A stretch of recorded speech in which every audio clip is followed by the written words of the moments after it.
Hey everyone, I'm Matt. Hi, I'm Desiree. And we're bringing you this week's Rising Tide West Coast Swing Guide. This week on the guide, we are continuing with our turns series. Last week, we conquered leaders' basic turns, and now we're getting into more advanced moves for leaders. Let's check it out. 1, 2, 3, 4, 5, and 6. From this side, 1, 2, 3, 4, 5, and 6. Breaking this down for our leaders. We are starting out with a right-to-right handshake hold.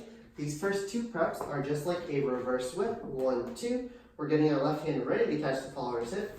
We toss, stop, the follower is here. We want to make sure we're giving our followers a really clear stop so that they know that we're going to do the rest of the move and they should just stay there. From here, count 4. I'm thinking about expanding my chest and my frame a little bit, using this hip for a little bit of connection. And then from here, I don't want to close my shoulders to each other. That makes me look a little bit hunchy and kind of makes my balance a little bit worse. I want to think about closing my left hip to my right shoulder for optimal spinning. For my leg styling, it'll be easiest to keep it close to the floor at first, leaders, so that it's kind of like an extra kickstand that you can use to stop yourself. From there, once you get more comfortable spinning, you can do things like picking the leg up into things that we typically talk about for followers leg styling. Last option for our leaders is we don't need to do a full spin and a half. As you're getting more comfortable with spinning, it's totally fine to start out with just half a turn and flip around to look at our followers. For our followers, like Matt said, the reverse whip footwork is what we are going to be feeling right here, and then with a little bit of a rotation and then a hard stop on the hip for count 3. So reverse whip, shadow position, these are positions we're getting comfortable in. 1, 2, count 3. From here, this is where the fun part comes in.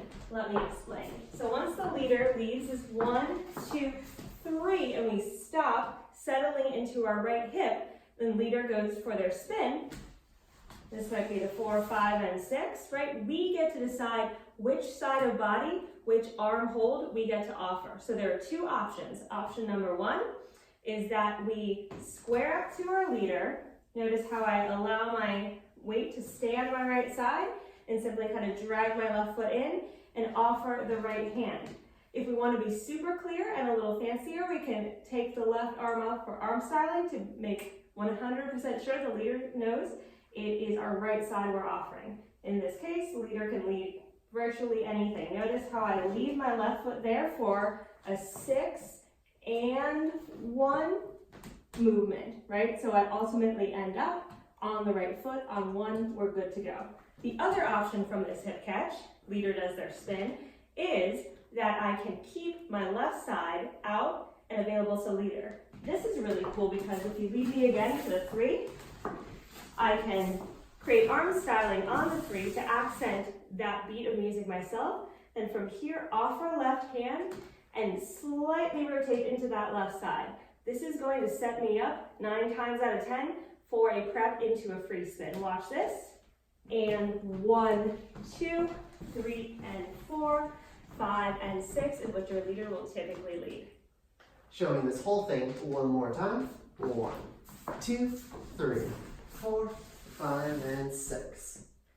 That was your guide. Thank you everyone for tuning in. You can check us out online at mattdavisswing.com. We're also on Facebook, YouTube, Instagram, and Twitter as Rising Tide Swing Dance Studio. See you next week.